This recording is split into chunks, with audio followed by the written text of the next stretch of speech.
Cora, yeah, Cora, yeah,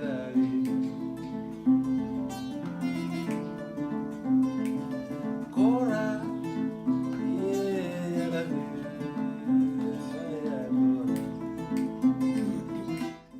Hi, family. I'm Stephanie Wade. I'm Habasia, helping your brothers and sisters in Africa. Coming to you on this Friday afternoon in Galveston, Texas. Just checking in with y'all. Have a little story or two to tell. Because what? I am the Creole Grill Test. Letting y'all see, I have on a dress from Nigeria that actually was not made especially for me. It actually was ready to wear that I found when I was visiting my in-laws in Lagos, Nigeria. Some years ago, y'all, really. But anyway, hope y'all like my head covering. It matches the dress. And it's just wrap, y'all. That's all. My earrings, don't even remember where I got them, but y'all know cooperative economics. My glasses, probably Ziggy's, probably, but I won't swear to it. But anyway, it's just my glasses I get every year. My necklace, designed by me, and it is from a jewelry making class. This is silver wire wrapping. This glass was made in a kiln. So 2 steps. So glass works and then wrapped in a jewelry making class. But yeah, so 2 hobbies put together. Glass fusion and wire wrapping. So anyway, guys.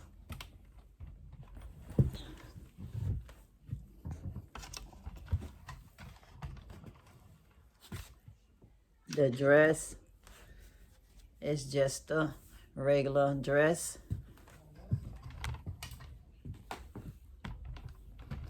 Yeah. A dress with a top that matches.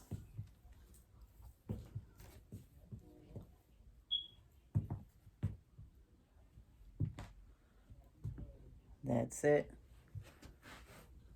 Just plain old dress. And it's long. Just goes to the ground because I like modest dress. And that's it, pretty much. Goes all the way to the ground. And the bottom matches the head wrap. So that's it. The bottom matches the head wrap. As you see, it looks just like this at the bottom. All in one piece. So somebody created that fabric for the dress to be like that. Anyways, I decided to start off talking with y'all about how it felt to cross the street the first time and not have anybody watching. I remember the nuns had taken us to the Rosenberg Library and helped us to get our library cards. Well, I wanted to go back and get more library books. And I asked my grandmother, who helped raise me, if I could go. And she said, yeah. But she followed me to make sure that I knew the way so I wouldn't get lost, and that I knew how to cross the street, look both ways and all that kind of stuff, wait for the traffic. And so she did that. I don't know for how long. My good old grandmother, Cora Sam, born in Louisiana, but raised me in Galveston, Texas, helped to raise me. And her name took me to the motherland. Cora sound. But anyway, guys, she followed me. And I turn around and look. There was my grandmother, who I call Mother. So Mother was there. I looked both ways across the street. I made it to the Rosenberg Library. And that happened lots of times. And then one time I turned around and I looked back and she wasn't there anymore. She turned around and gone home because the library actually was not that far from her house. Because Galveston is small, so you can almost get anywhere in less than 10 minutes, at least when I was growing up, even if you walk slow. But anyways, I was checked off by my grandmother on approved to go to the library. And that feeling of approval, I'll never forget. I really felt like I was grown, y'all, you know. I wasn't even 10 years old, and I thought I was grown, you know, because I had been checked off the list that I could cross the street by myself and I could go to the library whenever I asked, you know. So I was like so excited. But anyways, that led to many, many days of going to the library and reading many, many books. But anyways, see my bracelet, because I know y'all like my bracelets. I just got it probably in Galveston at some resale place, because I believe I just got a lot of bracelets that was in a little area where they was selling jewelry, and I say, oh, that's so cute, and I got it. It didn't cost that much at all. Sometimes I do things just because it's cute, not necessarily a cooperative economics thing all the time. I do cooperative economics when I get the opportunity. But anyway, guys, I know y'all like my dolls too, so here's one of them. And she is from Haiti, because I have traveled to Haiti a few times. I used to be in an organization called Foreign Cause, and it is a microcredit company that does microloans in Haiti. So I know when I was there, we went to several places that we could get dolls. And then I also went to Haiti before on a cruise ship called Cruising into History. And that's when Haiti, I think, had gotten its 100 years of freedom or whatever. So I was on that cruise ship, and we also stopped off in Labadee, Haiti, which was only a tourist destination, y'all. Not even a real town for us up concerned, because it was like a gated little beach community that you got off and you stayed for only a few hours, and then you had to get back on the ship to go to the next stop. Well, anyway, they had all these dolls that was so cute that, you know, that was a copycat of the dolls that the women made since they arrived in Haiti, I guess. No cloth dolls. I just thought they were so cute. And I can't remember how much they were. I think there was probably one price, and then if you get three, it was another price or something. So I got several of the dolls. And see, they're wearing their period dress. Definitely from Haiti. And then this is the biggest one. Like I said, I don't know if I got them all at the same time or different times, because I've gone to Haiti at least 3 times. But this is them wearing their period dress. And they just said, buy me. I'm here. I'm here, Cherie. Buy me. And so I listened to them and I bought them. And of course, she's wearing her head covering. like I wear mine. Some things are retentions, y'all, that we carried with us from the motherland. We wore our head coverings and kept on wearing them. Sometimes it was a rule that they made us wear our head coverings, but even when it was no rules, we still love to wear our head coverings, y'all, in all kind of cool ways. So anyways, that's my dolls from Haiti, or Haiti.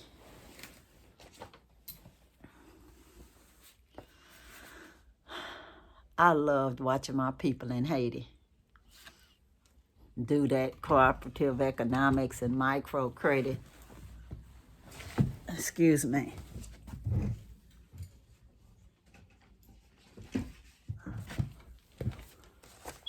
I wanted to share with you guys a photo I had with a Haitian sister. She's right here, and that's me. We both had our hair in the same tight plaits, and I was going with foreign cause to the credit union, and she was going to the credit union to save some of her money because she was a customer of that credit union. And I was so excited that we had the same type hairstyle that I asked her if she would take a picture with me, and she said yeah. And you see the body language? She put her hand on my knee like, that's my sister, y'all. And we wearing the same kind of hairstyle. So our people are everywhere, y'all. Haiti, the Middle Passage, and the first country to gain their freedom. They got their freedom by any means necessary. But anyway, still have the African retention hairstyles. And yeah, I was young on that picture. I ain't gonna lie and say I was 60-something on that picture, because that's not true.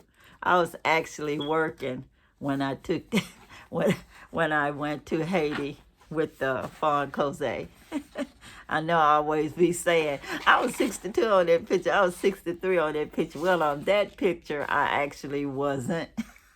I was younger. I don't even remember how old I was, but I definitely was still working. And I did go to Haiti several times in my lifetime, and I had a wonderful time when I went there because the people were so nice, and I felt like I was in the motherland when I was there, because the majority of the people there are African descent. Some of them speak Creole. I don't speak Creole, but I like to hear how it sounds. So it was all good, y'all. And the food in Haiti was good, and it reminded me of the food in Louisiana. And it was so beautiful. I really enjoyed it. I loved the eco village when I was there, because it was all in the mountains, and they grew everything that you ate, and they recycled everything, and they was using solar power. And that was back when not everybody was doing that. So that was some years back. So at least 10 years ago, probably even longer, y'all. But still, I enjoyed that trip. It's always nice to go somewhere where you feel like you're in the majority, and Haiti was one of those places, y'all. Since it is still Black History Month, even though y'all know I practice African history / Black history all year long, I wanted to start it off by remembering some of the people that was born in Galveston. One of the number one people I want to talk about is who? My dad, Charles Edward Spencer Jr. He graduated from Central High School. He was a BOI, born on the island. And unfortunately, he died when he was 22 years old. And This is something that I got from the Rosenberg Library in the microfilm after I found out who he was through DNA. It's enlarged, but still, it's hard to read. So I will read for you. It says, Negro wrestler dies in wreck, writes Thursday. And this was in the Galveston Daily News archives. It says, funeral services for Charles Edward Spencer Jr., Negro wrestler at 1107 Avenue K, who was killed Tuesday morning in an automobile accident near Alexandria, Louisiana, will be held at 8 p.m. Thursday at the Live Oak Baptist Church, 38th Street and Avenue H. And if that's wrong, I'm sorry, y'all, but the writing is a little blurry. Says the Reverend C.Q. Foster will officiate at the service. Say young Spencer, who was 22 at the time of death, was well known in Galveston, having won the state Negro Wrestling Championship here in 1953, which was the year of my birth. It says, he was a graduate of Central High School in 1948. Since his graduation, Charles Spencer had attended Howard University in Washington, D.C., where he had been a pre-med student and held the Collegiate Interscholastic Athletic Association Championship. So he was something else, y'all. And I claim that I got all of my reading and quest for knowledge from him. Now, this was one of my grandson's photos that he collected. It wasn't a frame, but somehow, you know how pictures, frames get damaged. But anyway, I figured it was a good one to talk about famous people in Galveston for Black history. That's Jack Johnson, World Heavyweight Championship.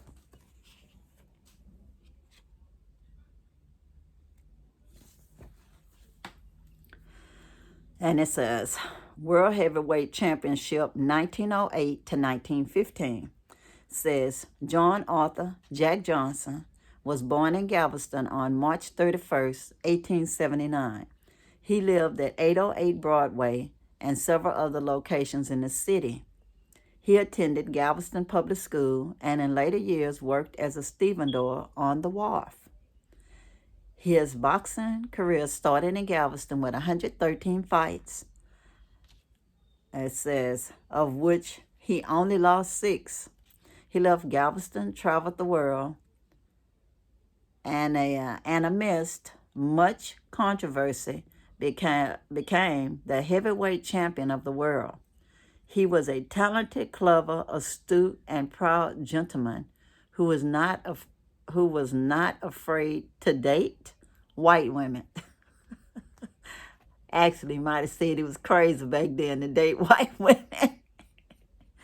But anyway, it say, in a time when such scandal put an African-American man's very life in jeopardy. Jack Johnson died in a car accident in July of 1946. So somehow our people was getting killed by accidents back then. Okay. Share one of the other things with y'all. Barry White. He was a B.O.I.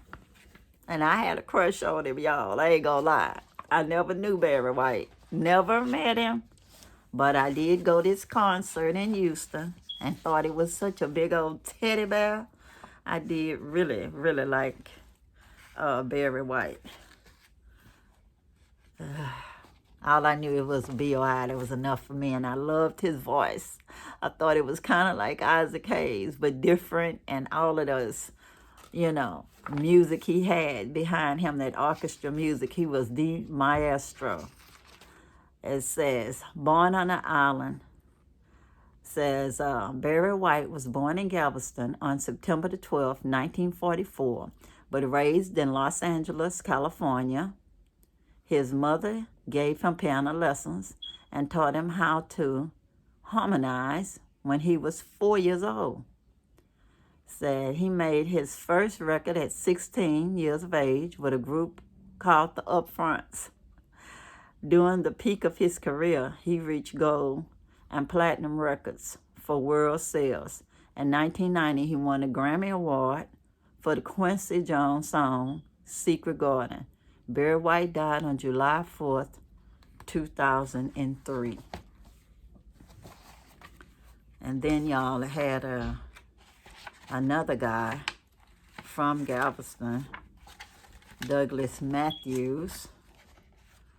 I hope I can find him quickly.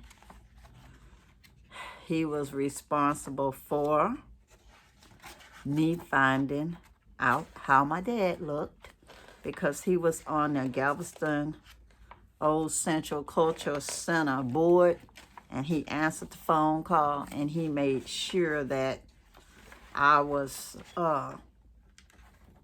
afforded the opportunity to see my father's picture.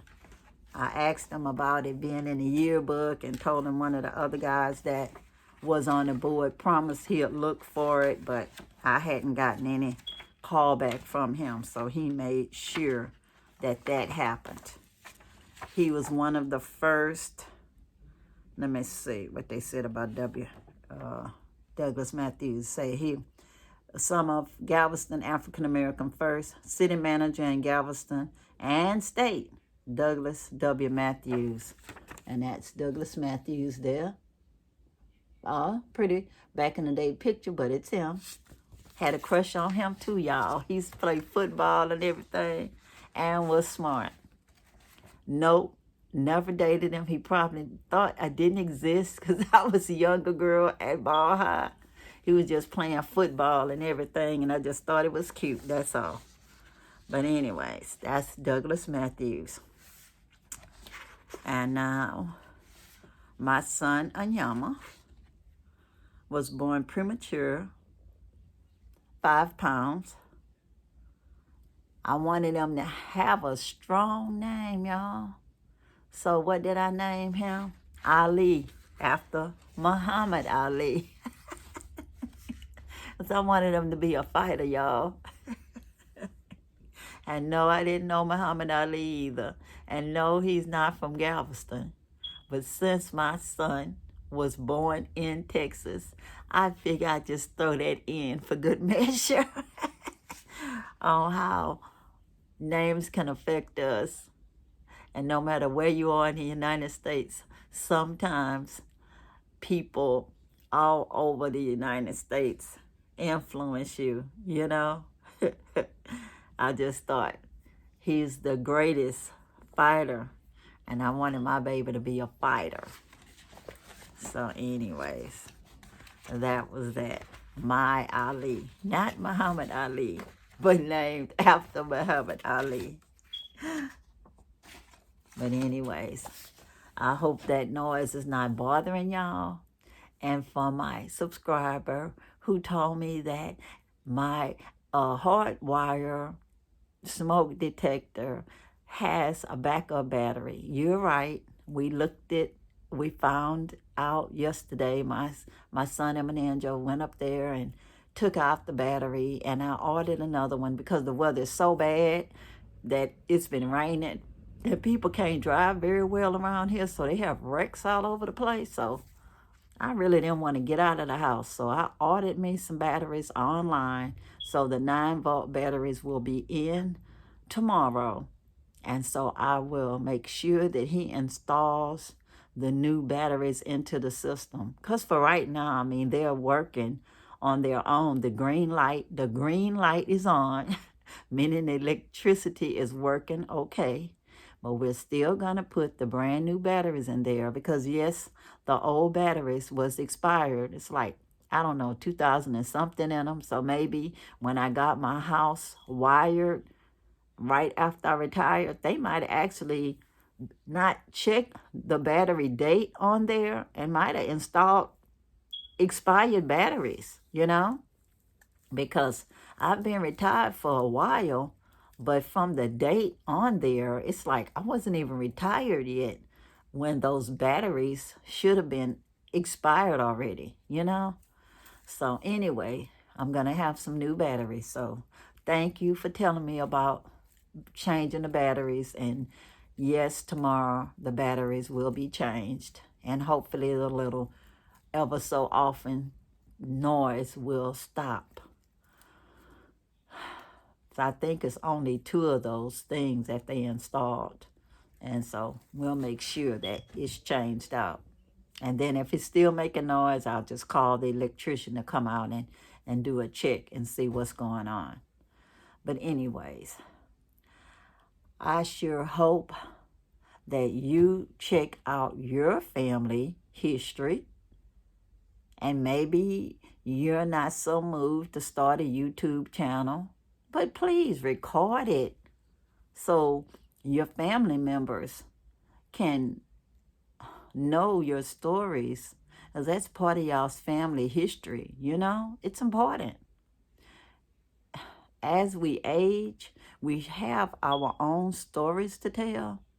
So please tell the stories.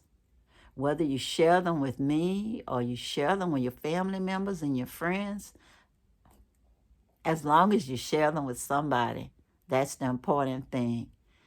The oral tradition is the tradition of our people, but it's nothing wrong with recording while you're doing your oral tradition. And if you're so led to write it down, that's good too. Writing down history is very good for us. I'm a better oral storyteller.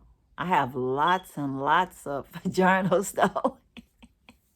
It's just that after a while, when I read my journals, it seems like it was somebody else that actually did those things. It's like, is that me? I think it was another me. Maybe we have so many different lifetimes in our one lifetime that we remember. Oh, if we're reincarnated by our DNA, we don't remember our previous lives. Maybe we have the group memory that the scientists talk about. But either way it goes, for this lifetime, I'm happy that I was able to share some of my stories with y'all. Thank y'all so much for your wonderful comments.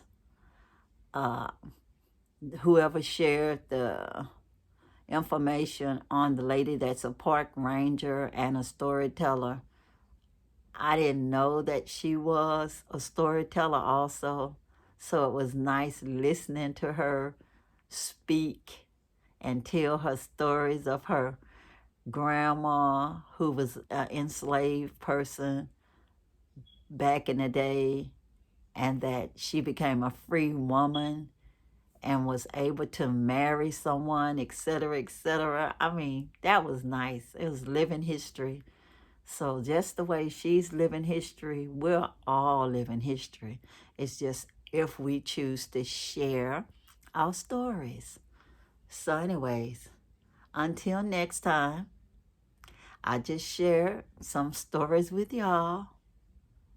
And just remember that you're making history every day, and that you have stories to tell, and your stories have value. You don't have to change your story to make anybody happy. Just tell your story like it is, guys. It's easier to just tell your real story. Tell it your way, though. Everybody's a different individual. Even if it's the same circumstances told by a different person that was there with you, their story is going to sound different than your story. Even if somebody retells a story that you told them, when you hear the story again, you'll be like, did I say that? Even when people edit my stories, like when I was at the church, I was on the church paper.